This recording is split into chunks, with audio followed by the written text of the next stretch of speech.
welcome to episode 28. Check out what we have in store for you this week. We didn't even try to transition that one. That was sad. No, that was a left turn. Not even a turn Hold on, signal. let's rewind for a second. Okay, rewinding. Man, I'm bumbling through this Dude, because I'm not Josh an likes education Josh likes to put me up on a pedestal when he talks about my degrees and stuff, but he gets it. Like, that's called activating schemata. It is a There we go. established See, fancy educational name. I theory. knew there was a fancy name for whatever I was doing. Which leads me to remember what we were going to talk about next. I almost forgot. Our tool of the day. This episode. We do three things, dude. We answer a question, we have a conversation, we talk about a tool. You forgot the tool? Part 2. We are back for the continuation of last week's episode.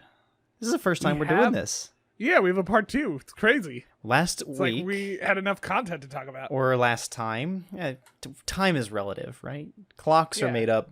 You might have listened to the part 1 months ago. Who knows?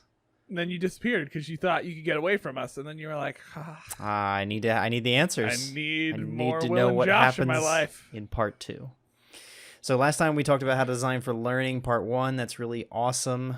Josh had some great ideas there to get us started in this conversation and digging us into something that he'd been reading. We're going to get back into that this week, but of course, before that, we have to get into our question of the day. Josh, what is it? What are we doing? It is, what was your first social media account? Technically, if you want to be honest, it's written in as what was your first social media act. Act. Okay. All right. Is that gonna bother you? Like, let's just No, it's Boom. fine. There It's we how go. you write account. boom. Shorthand. Yeah. It's okay. Nope. It's fine. Now it's longhand. It's easy. You fixed it. Now it says account. So we asked this question, and like when I started thinking about it, I'm like, when we were engaging with social media, I don't even think it was called social media yet. No. Like We're old fogies. I maybe. I mean, I guess like older fogey would be there was no such thing as like the internet, but I mean we're like no, we're not. ancient. Pre. I'm It wasn't- joking. yeah, I'm joking. It's true. We weren't called social media. When did it start being called social media? Was it like I don't know. Facebook age? That I don't the term know. social media started happening? Our question is so good though; it's already derailed us from it. It's so already brought up another question. You answer the question. I'm gonna look my first social media-esque account would definitely be either Zanga with an X or MySpace, and I'm pretty sure they were like similar time frame. I think it was Zanga first though, and it was me and my friends. Everybody was doing it just to have that like private online journal. Like only you could get there. You had to give friends links to get in. It was my first interaction with coding. Like, ooh, how do I change the color of this template? If I can just get in there and change this number, ooh, I can get a black background with green text. So emo. Ooh. Yeah, that was my introduction to social media. It was definitely those kinds of things, and of course Tom with MySpace because you had to have a song on your profile. Of course. So, fun fact, they're pointing towards 1997 being the first time that social media was coined. So we were wrong. Wow. Okay. We're not that old. Okay. Good. Because I didn't have social media at the age of 6. Yeah, definitely not. Anyway, that's fun. Fun facts. And then on Forbes.com. Thank you, You ever Forbes. heard of it? Thank you, Hashtag Forbes. not a sponsor. Hashtag not a sponsor. So my first social media, that's a great question. I asked you if AOL counted, mainly only because I didn't want to pick the same ones you did. Well, I definitely know I was on AOL a lot at that time too. Like, so- I was on a lot. I was talking to the ladies. Ooh, Plural? Not successfully. more than one. More than one. Well done. Yeah, I mean, nothing came of it. Sure. Because I was still a nerd. AOL didn't fix that. Anyway. Yeah, I know. I would probably say I had a Zanga. Zanga was probably like my first one, I think. Yeah. I think it was the first social media. And then I guess MySpace would have been next. I had a MySpace. I was in a band. I was so about we to had a say, did you have a MySpace. band MySpace? Like Of that's course what I we wanna, did. That's what I. I remember during the days. I remember hiring a web designer to do HTML, because in MySpace you used to be able to do HTML. Like you could do Yeah.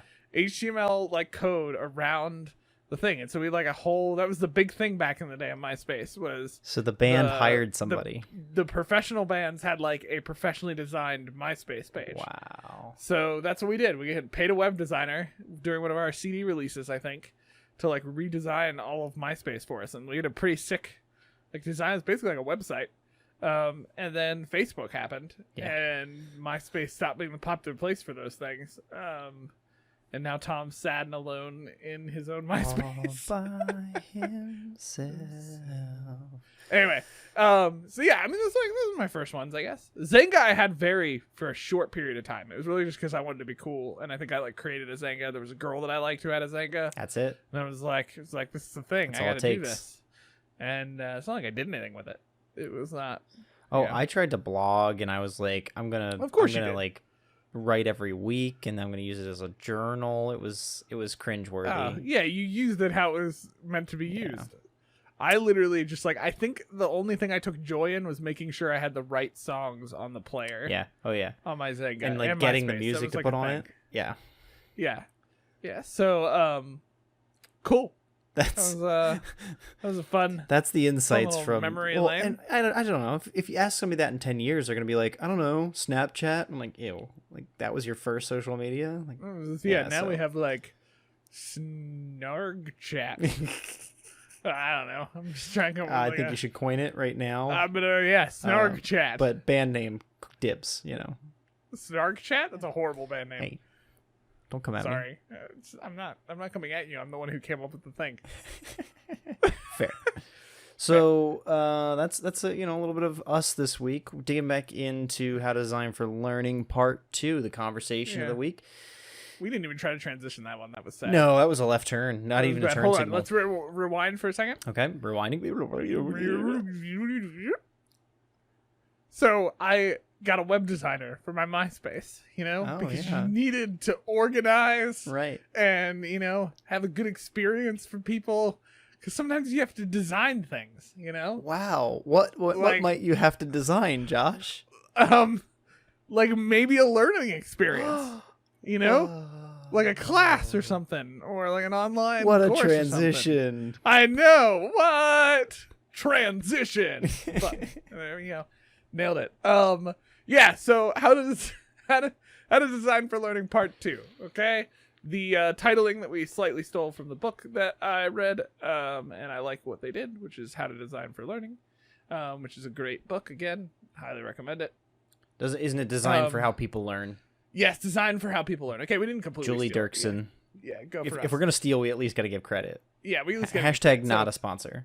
Yes. Although Julie Dirksen, if you ever want to be on High Tech Podcast, hit us up. At High Tech Pod on Twitter. Inbox at Yeah. hightechpod.us is our website. High Tech, yeah. Podcast. Go for it. High Tech Podcast. What's the website? It's hightechpod.us. There's the you're right. website. Josh has got it. You He should- works on you it should every know week. that. Yeah, you should know that. Yeah, I'll get there. Anyway, so that was a little bit, I think, the inspiring of the titling of the series. Not necessarily all the stuff we're going to talk about in these series is from it. Although I lean heavily into it because I've read a handful of books in this space, and hers right now is one of my favorites.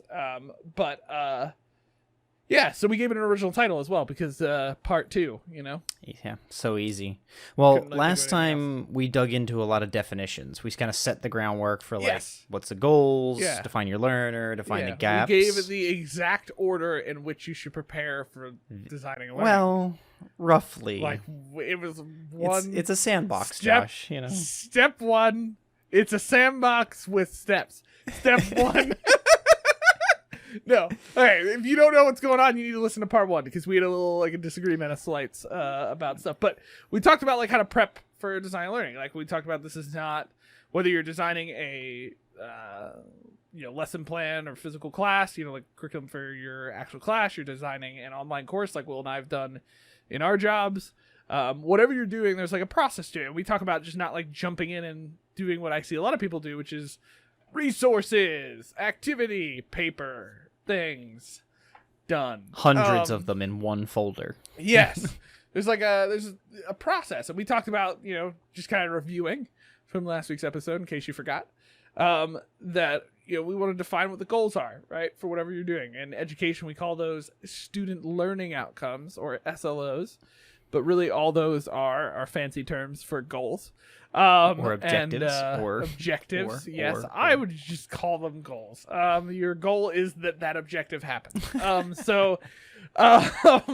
But then define your learner. We talk about how like this is a step that they skip over a lot. Like define who the person is. Who is the student? It's a first year course, senior level course, their major that's going to be taking this class. If you're not in education, like what type of learner? Like will you helping design stuff for like certifications Corporate in training, professional yeah. corporate training realms? So like who is the learner? And then we talked about defining the gaps. So this is the thing that you and I talked about, which is essentially like, okay, you know who the student is. You know what you want the goals to be. So really, the goals are who you want them to be. And the student is who they are right now. Where are the gaps in between those things? What is the student that they might become if we put them into the best potential context? What's the thing in between, right? Like there's one thing over here, you want them to get over there, but what's the gaps in between? And it really right? sounds like we need something between that, don't we? Yeah, like What do we need between that? What if? So I'm just spitballing here, right? Like we haven't planned. What if it was an escalator? No, that doesn't sound right. A ladder? Ladder? That's getting closer. Hmm. What about 1982 Volkswagen Beetle. what? Like a car?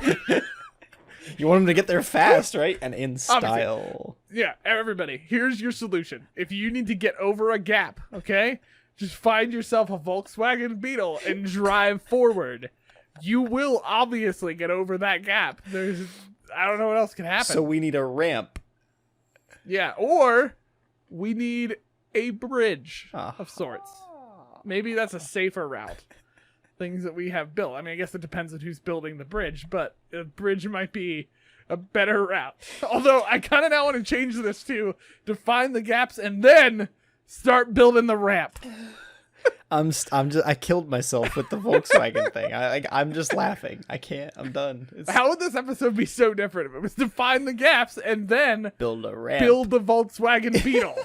Like, welcome to How to Design for Learning Part 2, Yeah. where we drop some knowledge on you. Didn't know you're gonna need to be a mechanic to get through education. I guess not. That's another analogy we can go with. Anyway, okay. We talk about building the bridge. Okay, now I'm going to be honest. I didn't look deep enough to remind myself if this is actually an analogy I got from Dirkson's book. I don't think it is. I was trying to look through. I don't think she actually uses this analogy. If she does, I'm sorry. Somebody correct me, or We'll get a page reference in the get typo. a page reference. Yes, or hit us up at High Tech Podcast at Twitter. Yeah, bingo. But anyway, I think it's a helpful analogy, right? You're trying to build a way to them getting this. Now, of course, while we were talking about this, Will and I were thinking about how do we break this down, right? Now, Will obviously comes from a little bit more of like actually having degrees in this space than I do. I've kind of picked things up as I've gone, being in this area of, kind of designing courses online, instructional technology, educational technology. But so we're talking through this. I think overall we kind of agree on some of this stuff, which is I'm going to keep using our bridge analogy so it's easier for you to remember, and because I also used to preach. But it hurts me not to use an analogy to its fullest. But you're essentially building towards things. I think really there's two areas we talk about, which is you want to build towards knowledge, the things that they need to know. Really, you need to ask yourself, what are the things that the student needs to know? So to reach these goals that you have, or these objectives, what is it that the student needs to know to get there? Right? So what are they missing? Now that may be a broad question. You're not going to be able to answer that for every student. Some students are missing more than others. But you need to, generally, remember we talked last episode, right, about when you're defining that student or the person, the learner, you got to be general to a certain extent. You can't get overly complex. General and you learner. need to get to, I was actually just talking about this today at work, that you need to aim for the kind of the middle ground student that you're looking at, right? So you're not going to be able to design your learning experience beautifully for every student, no matter how good you are. And if you disagree with me, you're wrong. But Well, and the place I'd leave some wiggle there is like I agree with you on the initial design and like a planning stage, always trying to accommodate for that middle ground or that general learner, right?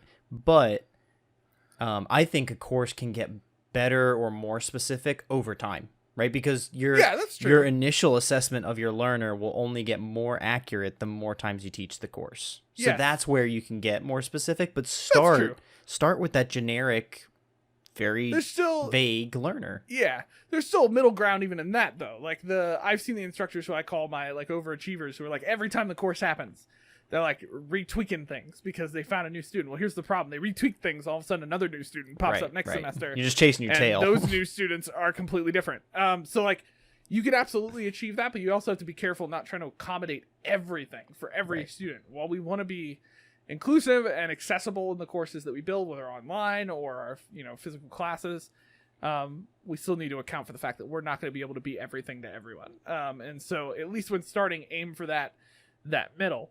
When we were talking about the learner. So, but the whole point here, right, is if you're looking at that middle of that generalized thing, for the general student that you've kind of already defined, what are the pieces of knowledge that they're missing, right? And you want to build for them to be able to acquire that knowledge.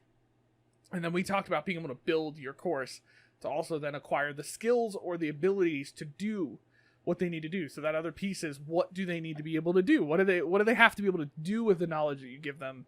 What are the things that they need to be able to do as a result of this course or of the learning experience that you built? Now, Will, I think this is where you and I talked about, like, this is why sometimes designing skill courses can sometimes be like a walk in the park compared to some of our more knowledge-heavy courses, because it's like, oh, it's easy. Okay, they have to do martial arts. Right. They have to be able to do this kata that we've brought up multiple times that we've used. They have to do these 4 things. They have to be able to play drums. They have to be able to do these, handful of things. Yeah. It's a little bit easier. But you and we go into can an anthropology conceptualize- class, and it's like, what do they need to be? That's where we things get a little know tougher. we've heard songs before. We've seen them, martial art form or something before. So it's like, I just know they need when it's like you're in 10 or 20 or 30 year professional in anthropology or sociology or biology. I mean, maybe biology would be a little easier. We know what's in the natural world and what needs to be studied, but you are still the expert who curates what is in there. And so in the scope of this metaphor, right, where we just want to keep in mind that this bridge does need to go over to the other side. And eventually we're going to get to how we get the students across the bridge, but this is the couple of bricks you really need in the middle to make sure that the bridge holds true.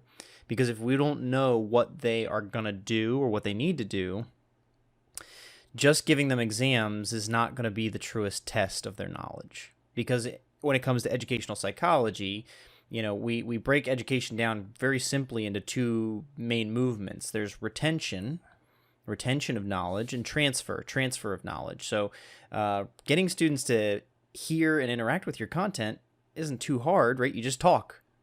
But if they've actually taken the knowledge in and made it useful, and they can not only take the knowledge they have about biology, but apply that and transfer it to another domain like anthropology or sociology, right? That's a true test of comprehension and understanding and memory. So this is what we're trying to do. We've built them towards knowledge. That's this retention step. And then we're building them towards what they need to do. That's this transfer step, making sure that they're demonstrating that they understand the knowledge. And for physical stuff, you can watch them do it. If you watch them do it successfully, great. When it comes to remembering cultural movements from the 1960s, right? What are you going to have to do to challenge them to make that very clear to you that they understand it, that they've gotten it? Yeah, and then there's 2 elements to that, right? It's the like to what you said. It's you don't just want them to know a bunch of things, and that's why I think it's important to build towards both this knowledge and towards what skills or things they need to do. And I don't care what realm you're in, whether you're in some of the hard sciences or you're more skill based, or you're in even a philosophy course. Like, there are things that they still need to be able to do with what they know, right? Like even history courses, they still need to be able to, like, now some of that doing may not be literally they're physically moving something, but they maybe need to evaluate that information that they're dealing with, and they need to see the connections between historical elements. I'm not a history major, so I'm probably going to explain this poorly, but like, I know, like, in my fields I've been in the background, I need to know a lot about like biblical texts and how to work with those things, but then I also need to be able to actually interpret those. I need to be able to communicate. Like there's ways to work with that and things I need to do. Yeah. And so the point is ultimately like they need to know these things, not just to know them. That helps assist them in what they need to be able to do, and building towards that is helpful. And one of the things I think that you could think of in the context of a philosophy student, for instance, is like a successful Twitter thread. I saw one this past week where I was like, wow, the original poster, the original tweet made an assertion, and a number of the comments came back and questioned the logic and actually established their foundation. They made their own assertions that contradict or complement the original, statement. And I watched it break out and I was like, wait a second, this is a Twitter thread where somebody posted their opinion. No one has cursed at another. Nobody has told that somebody's an ignorant fool or done an ad hominem attack. It's like, this is what you would want to see out of a philosophy student. Someone who's able to question the assertion, question the foundation, assert their own understanding of different philosophers, and bring in reference, Socrates, Aristotle, whatever. But like, this was like Plantinga and some other modern philosophers and theologians. I was like, this is an awesome demonstration of people who have taken time to study philosophy at some level and engage in a conversation on it. I was like, that to me would be an assessment I would have in my philosophy course. Go talk to somebody, keep it from getting, cursing, negative, ad hominem, and keep it, like a really good conversation. That'd be a demonstration to me of knowledge. Now, and I want to clarify a few things here. When I talk about like building for knowledge, and I have a few instructions in my head when I think of this, one of the misinterpretations that happens about this is, okay, I have to make sure I communicate all the information they need. And that's not what we're talking about. First of all, we're talking about you should be building so that they can actually know the information you're giving. Yeah. So it sometimes means not throwing all the information at them, and actually building in strategies for how people learn and retain. You were talking about this idea of retaining information, right? Right. Some of this, it's not just giving them information. It's building in techniques into the course, into the learning experience that support retention of information, and support retention of knowledge, and not just retention, but support deeper understanding of knowledge, like in working with it. Now, there can be a lot of different things. We don't have all the time in the world to talk about this, so we might have to do a part 3 at some point. But the things that, though, have been helpful for me is just a couple different things. I think one principle that I've always been helpful is wherever you can, if you can show something that they need to know, do that. So like here's a practical example, right?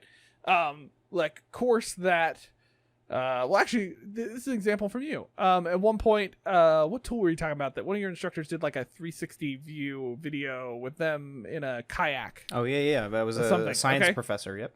Yeah, he was trying to show what was he showing again? I think it was just ecology. Like he was showing like the birds and different wood and all this different stuff. So let's use that practical example. Okay, there's 2 different ways you could go about doing that. Right. Okay. Right. You could just lay out bulleted points about all of the things they need to know. Tell them to read the textbook, and they're technically getting the same information, right? But how much of that are they actually going to remember? Not a ton. Will still remembers this instructor's thing he did. And I'll be honest, I've had similar examples like this of being in a student where an instructor did something like this. He instead said, well, they need to be able to see these certain types of things, plants, rocks. I don't know. I'm not in that field. But I imagine those were the types of things because he was on a kayak. I don't know. This wasn't a unicorn. So like he needed to show him these types of things. And in the video, he used what was it? Was it ThinkLink to do it? Was ThinkLink, yeah. Yeah, ThinkLink. It was basically like record a video of him going through explaining these things and then linked in descriptions of the stuff, right? Of what they were seeing. That's going to stick better with the student as well because they're going to literally see the thing. Yeah. And this is a helpful practice as well that's helped me understand is that we like to think that, and actually I think Dirksen uses this example in her book, that we like to think our brains are like closets, that like we literally just like information goes in, we just randomly go pick it out, we categorize it by whatever we've done. Right. But really what ends up happening is everything new we learn changes our brain in some fashion. And really there's this concept that people talk about about shelves, where like we put information, we tie information with other previous knowledge that we've had, and Yep. the more we can tie that with our prior knowledge, the more we're able to retrieve from that. I'm bumbling through this Dude, because I'm not Josh an likes education to major. Josh likes to put me up on a pedestal when he talks about my degrees and stuff, but he gets it. Like that's called activating schemata. It is a There we an go. established See, fancy educational name. theory. I knew there was a fancy name for But whatever I was doing. You're on it, right? We want to make sure that when the students see your information about geology, you're teaching them on stalactites, you want that to connect to something they already understand about the world, because the more connections we have in there, the more the information, flows naturally, and that Yeah. all improves retention, transfer, etc. Yes. It's pretty awesome. Yeah, stuff like that. But like knowing that stuff is how we tie into that. So that's just one piece. Right. So like thinking about how you can either show or tie information back to previous knowledge they already have, or Yep. even like if you're sharing new knowledge in week 3, how you can tie that back to previous knowledge they learned in week 1. They're gonna better retain it. And again, do right? that. Week 5, week 7, week 9. Yes. Just keep that consistency when relevant. It doesn't have to be annoying, right? It's not an ad. It's if that's foundational information that's relevant as you go, make sure that you're bringing that up and highlight it and make them engage that information actively. That's one of these things they can do.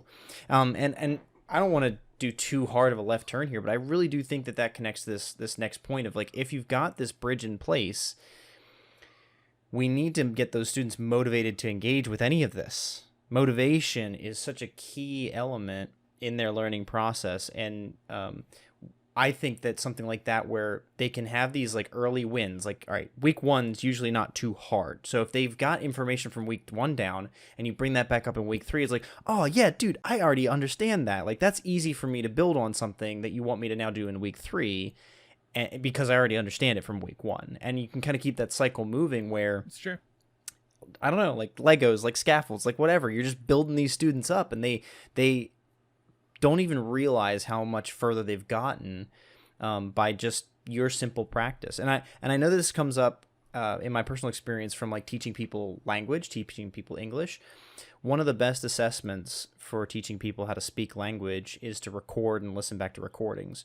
And that's something where you want to, if you're going to do it effectively, you got to do it often. You've got to do it a lot of them, but you don't necessarily have to have them listening as frequently, because if you get that really good recording in week 1 of maybe how poor their pronunciation is, and you get them to listen to that in week 5 and week 10, it becomes a huge motivating factor when they can hear themselves pronounce stuff better. That's just a practical example, right? Yeah. But like, these are the things we want to start to build into the curriculum that keep the students engaged and help to develop them in the learning journey, because you don't want them to get off the path. We have so many reasons to get off the path of the journey, right? Oh yeah. Or just turn around. I mean, like, let's go back to our analogy. Like like it's not just enough to put the bridge there. They need to be able to walk across it. Mhm. And they need to be able to motivate it. Dirksen uses we keep coming back to her book, but that's because it's been a lot of great. inspiration Yeah. for some of the conversation we've been doing. She uses this analogy. I'm going to butcher this analogy a little bit, so forgive me, because I did not reread it before we decided to do it. But this idea of like you need to deal with the elephant, which is this concept of like that. The way she imagines it is, there's a person, they're riding an elephant, and the rational, like, practical side of them is the person, right? But the motivation of that person is the elephant. Like, this essentially, like, and she uses a really good example, which is like, the practical side of you knows you need to get up out of bed in the morning to go to work early. The elephant wants to stay in bed as long as possible. And it's really hard to pull that elephant. And it's really hard to pull This is why the you elephant. get a 1982 Volkswagen Beetle. Yes, Clearly. because you can fit elephants in there. um, so anyway, without taking the analogy too far, the point of it is that eventually the motivations are going to win out. It's just reality. Yep. And I think where it is unfortunate is a lot of these conversations when it comes around designing and learning and motivation comes in the conversation, I feel like it gets oversimplified, which is either like, okay, they're motivated because they definitely want to be in this course, or this is not a course in their major, so they don't want to be in it, or they're not motivated. And so what do? We motivate them with pretty letters. And we, Yeah. or it gets underplayed. And this is where gamification gets abused, where people are like, oh, I know what'll happen. Let's just add badges to things. Yeah. And they'll feel more motivated. It's like, that's not That's not the only motivation is. thing. I think what's most helpful, and Dirksen gets to this a little bit, is that you need to show them what the end results are of the knowledge that they know, or the knowledge that you're teaching them, that you're helping them learn, or the tasks and actions and skills you're having them practice doing. You need to do two things. You need to make sure they have a picture of what they're trying to get to. And for some students, that's not going to be inspiring in your LAN, your language course, and they don't care about language. But the other thing is you need to make them feel confident. And this is the thing you're getting at, Will. Motivation isn't just about, getting them excited about what it means to be a language person. It means also motivating them by making them feel like they are making progress. Yep. I don't care what thing you go and do. If you feel like you're getting better at it and you're making progress, you'll start to do it more. Because we like to feel better about what we're doing. And that doesn't mean we handhold them, but it does mean that we build, and this gets to building for doing in both, but it does mean we're building an experience that is a healthy pace and is going to motivate them and build up their ability to feel confident in what they're doing.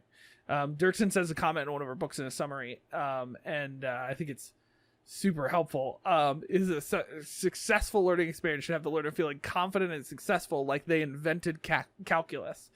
Wow. Like, and to the point that she's saying is that, like, all the successful learning experiences we have had, like, think of your most successful learning experience.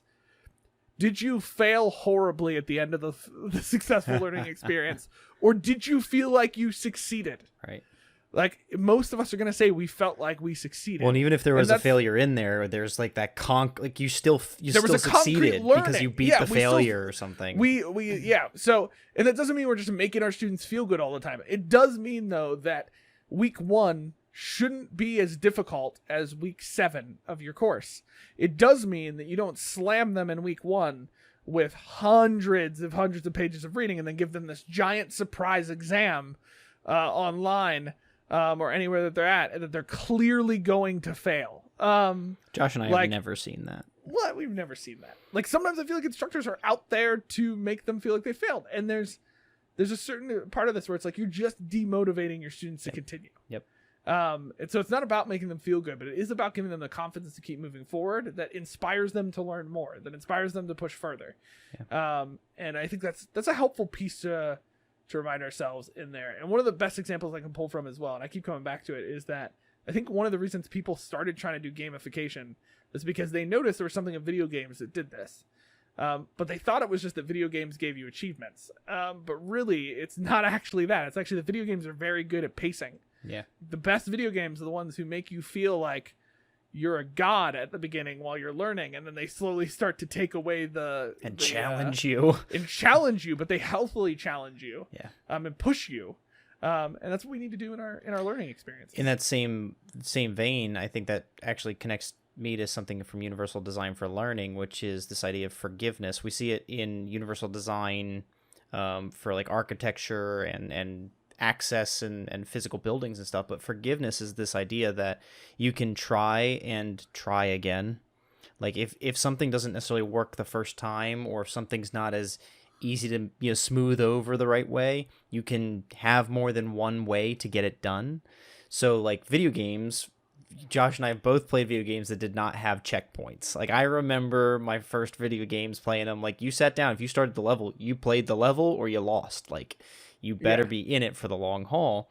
And then checkpoints became very popular, especially as they improved hardware and you could save more data. But now today, my video games save almost every 15 or 30 seconds. It's nuts. I couldn't lose content or lose out if I died or something if I tried to. You can delete your saves, but that idea that you can try it again or try it from a different angle, I think is also really important to learning and is about the pace, because if you have significantly large assessments in every single week of your course, of course, there's no room for the students to try it again if they fail, right? If they fail every assessment every week, or a couple assessments you don't have time to go back and regrade it. They don't have time because they have to move on to the next assessment. Like, that pace and that cycle is really damaging to their learning opportunity, because they never get to the point of confidence. They failed last week and they're still working on this week and they can't even make last week's better. So that's something where maybe these larger assessments that we have in our courses need to be on a cycle of quarterly, like every 3 weeks or, every 4 weeks or something like that in your course, depending on the length of your course, so that they have time to fail them and retry or improve it a little bit. Like that's the principle in Universal Design for Learning called forgiveness, and it really impacts how you pace your course. You can just keep opening doors here, dude. I mean, I think this is something that we could dig in for 3 or 4 more episode Yeah, we'll lengths. have to end up coming back. The one last little tidbit I'll give to the one concept we were talking about building towards what they need to do, right? The one thing you just need to remember is that to do anything, to learn something, you need to be able to practice that thing and get feedback on what you do. Yeah. And too often I see instructors do this. They dump knowledge on a student, tell, over the entire course or whatever it is, build towards this large project, but barely give any feedback, and then slam with feedback at the end. And they're surprised at why the student's thing is not what they wanted it to be. And the student's surprised what it is. There needs to be feedback throughout the course. This idea we've talked about before between, formative and summative assessment, but this idea of actually building, to do something, they need to be able to practice. They need to be able to work on that, and they need to get actual feedback on what they practice. It's not just enough to practice doing something and keep practicing doing something. They could be continually practicing it the wrong way without feedback. So you need to build that practice and feedback loop in throughout the course from week 1 to however long your course is. There should be a loop of practice and feedback with what they need to do.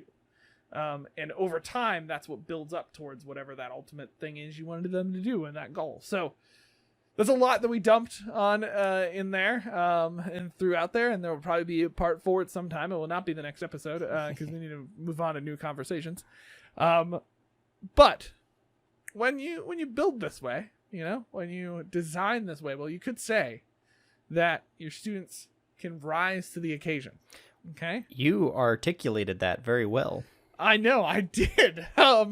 Which leads me to remember what we were going to talk about next. I almost forgot. Our tool of the day this episode. We do 3 things, dude. We answer a question, we have a conversation, we talk about a tool. You forgot the tool? I didn't really forget. It was a joke. Oh. You were just trying to get a rise out of me. Yes. Okay, so if you don't know this tool, you have no idea what we're doing right now, but if you do know the tool, you probably can guess what we're about to talk about. We're talking about one of my, up there tools, I think at this point, a tool called Rise Articulate. Now, Rise Articulate's a part of a bigger grouping of tools that I think their company is called Articulate, right? Yeah. So it's Articulate. Technically, it's Articulate Rise, I think, is actually how I'm supposed to say it. You talk, I'll Google. Okay, Google that. I feel like I screwed this up a lot. So they have a lot of other tools, like a video kind of building tool called Storyline and a couple other things. But one of their most popular ones is this tool called Rise. And is it Rise Articulate or Articulate Rise? I think it's actually Rise 360. Is it and, what? and Articulate Product.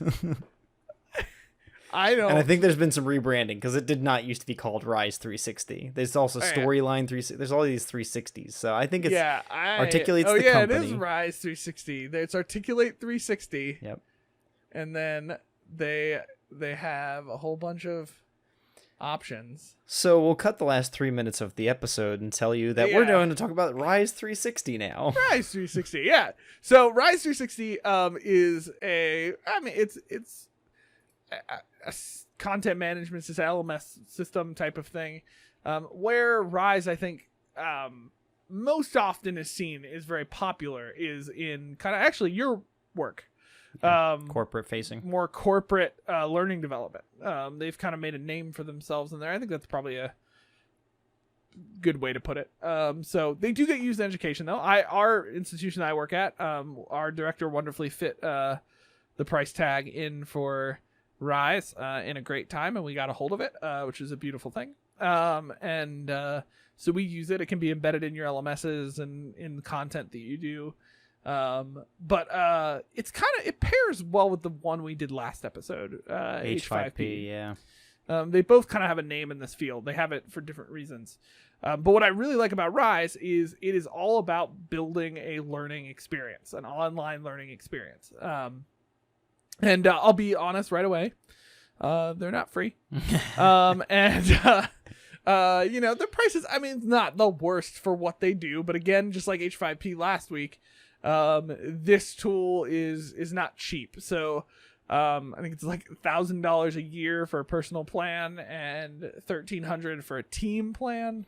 This is definitely something that most faculty wouldn't pay for, but you'll see a lot more now instructional design shops and stuff like that having that little team license or something, like 2 or 3 people using it. Well, actually, an academic, we didn't look this up before we did this. We should have. They do have an academic plan, and it's $500 for a personal plan a year. Okay. And $650 for a team plan. All right. And I believe our team has the academic team plan, if I remember correctly. There you go. So you don't really have a limit to how many courses you can make in it that you create, from what I can tell. But so they advertise as kind of like a course authoring tool, but essentially you can build a learning experience in it. We can't spend forever talking about everything you can do in Rise, but really what Rise is similar to H5P is because it's this larger course authoring tool, it provides a lot of different types of online tools to create kind of an interactive experience. What I like about it is it gives you a way to kind of build a engaging online experience in a way that some of like our default learning management systems or like a Google Classroom doesn't give you, and that you have to go find a bunch of other tools. Give you a good example.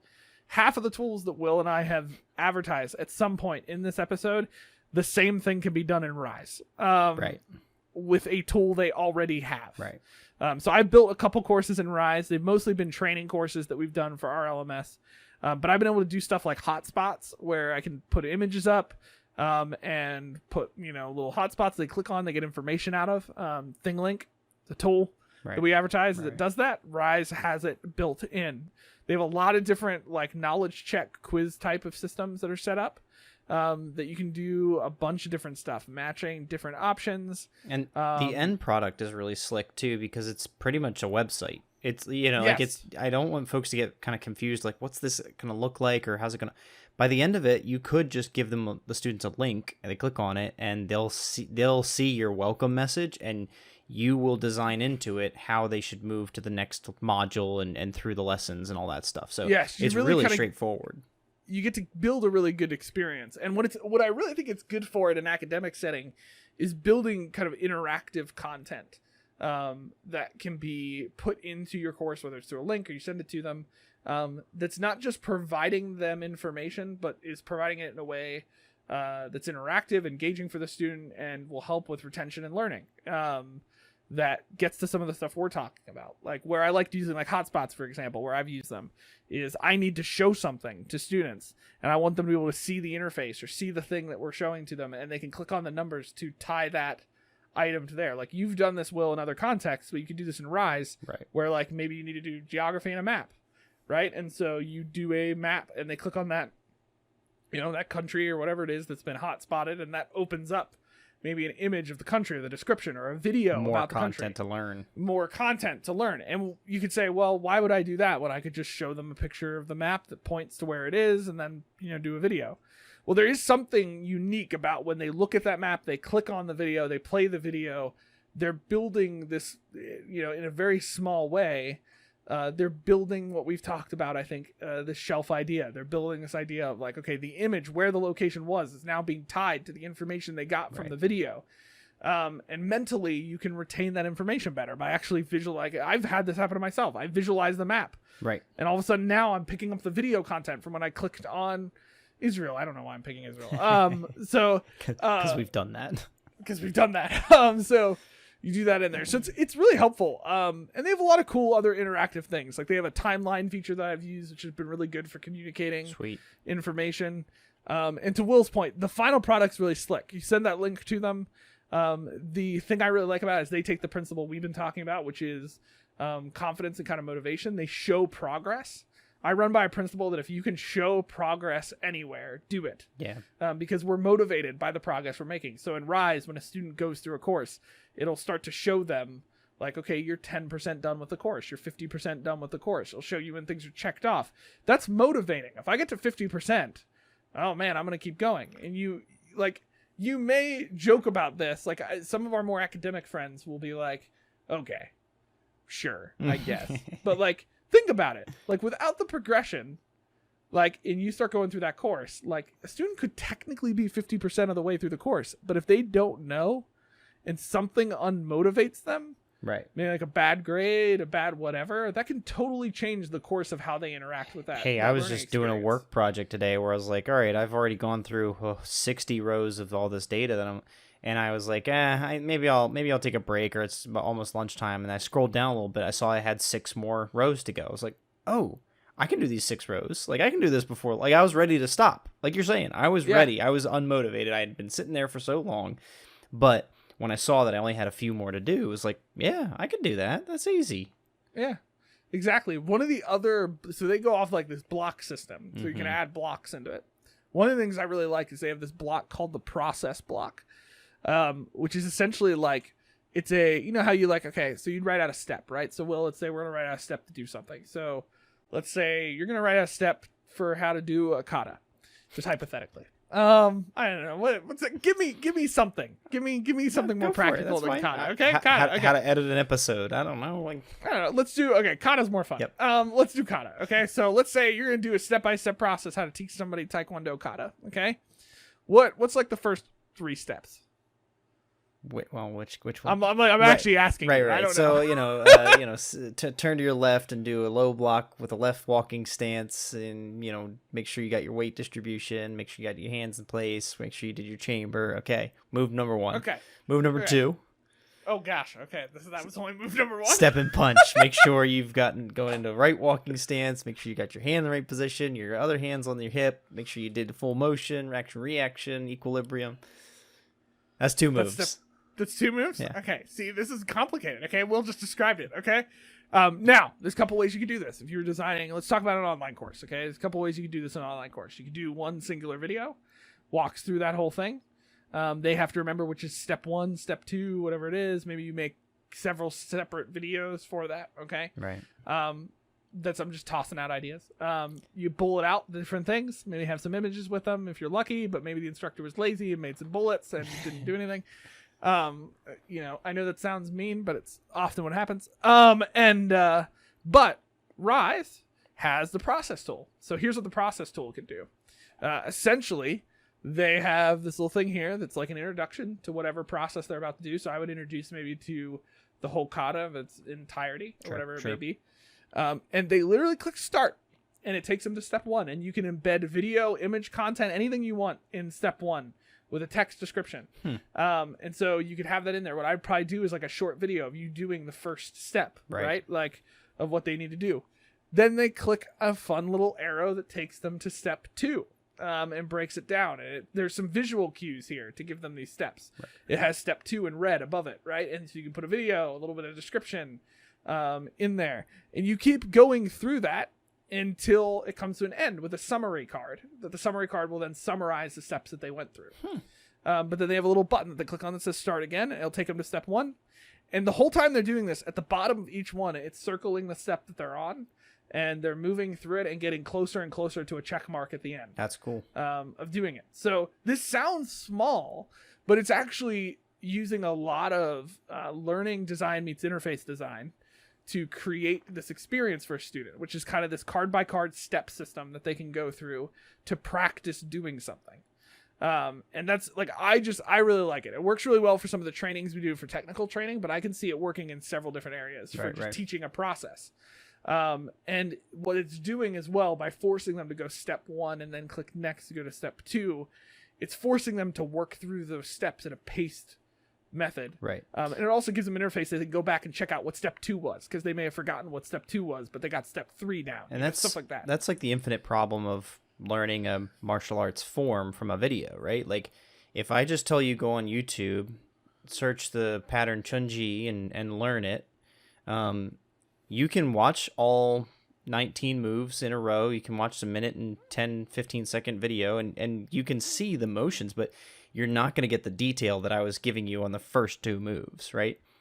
By saying all the stuff you have to do when you do each motion. And like what you're saying is you could take that same video, they could watch the summary, but then move 1, they'll see the 3-second clip of what move 1 is, and we can highlight and point out and do all this stuff to show them the weight distribution, the angle of the feet, the length of the feet, the width of the feet, the position of the hand. You could do all of that move by move, and that's how someone could actually learn something like a martial art, for instance, from virtual context. I think there's still some importance to the physical teacher, but yes, obviously, like it'd be a really good tool that and the other point of this is I can use those videos to learn the patterns or do better at the patterns, because I've been doing it for 20 years. Somebody who's picking it up for first time won't know any of those things to look for if they're just watching the video. Yeah. You need that kind of process breakdown to actually teach them something.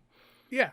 And it's forcing them into that process breakdown. And it's also them building confidence. The more they go through that process, they're going to build confidence as they're working through it. Again, this is bringing in all these different things. So this is why I really like Rise, because they have a lot of just like different types of tools that you can use that do things that people without this would have to like do some coding and actually build their own interfaces to do. And Rise does it in a way that's very easy to plug and play. You just pull the process block in, for instance, click a button to add in your media that you want, type in some text, and go through the steps until you're done. And that's how you add that stuff in. And that student can go through it over and over again. And then you can actually have a knowledge check in Rise after that they have to pass to do that. And that can then lean on the stuff that you did in your process, right? Now, the knowledge check might not be perfect for our kata thing, but we'll come back there. We'll find a way. Anyway, they just have a lot of cool tools. They've got some cool image gallery options that you can do. Some fun kind of interactive list types of things that people can do. And the other thing that I like is it's not just activity based, it's content based. So like they have really great stuff for like adding in written content, quotes, videos, content. And the other really cool thing about this whole system is it's not like a normal content management LMS where you're like, click on this activity, click next, click on this. Like it's a scrolling experience that students go through. And so you can create kind of contained lessons that are filled with interactive content, filled with text, filled with these process things that they're working through. All in one place. All in one place that they can scroll back through, they can come back to. And it works really well on multiple devices. It works on mobile, iPad, all that fun stuff. So it's just, I think, a really useful tool, especially, I think where it fits especially is if you want content online, or you're definitely looking to, like in Will, your case, like you're trying to build more of these kind of self-paced right. trainings that people can go through. Rise does a really good job of giving you all the tools that you need to build that, and it to not literally be video, text, video, text, video, text, video, text. Some variety. What a change. Quiz, video, text, quiz, video, text, quiz. There's a lot of variety of what Rise provides, and I think it just gives you the ability to really build what we're talking about, building in for knowledge, building in for doing. They have tools to help you do that in an online space that a lot of others don't offer. Yeah, that's my thing on Rise. I love it. So go check it out. They do have like a free trial, so if you ever just want to like check it out, you do, I think, get like 7 days or whatever it is just to kind of like play around with Rise, if I remember correctly. That's cool. I don't recommend dropping $500 on the tool if you're not sure you're going to use it. But if you're looking for a solution to build some of these interactive courses and things like that, Rise is a good solution. So with that is our episode for this week, guys. Again, thank you for joining us on the wonderful technology bus. No. Let's rewind that for a second. 1982 Volkswagen Beetle. Yes, the wonderful Volkswagen Beetle that is the High Tech Podcast, where we just try to figure out how we're going to harness this technology in your virtual classrooms, your digital classrooms, online, physical, smoke signal classrooms, whatever it may be. We're here to harness that technology. So thank you for joining us, guys, for another great week of the High Tech Podcast. See ya. See ya.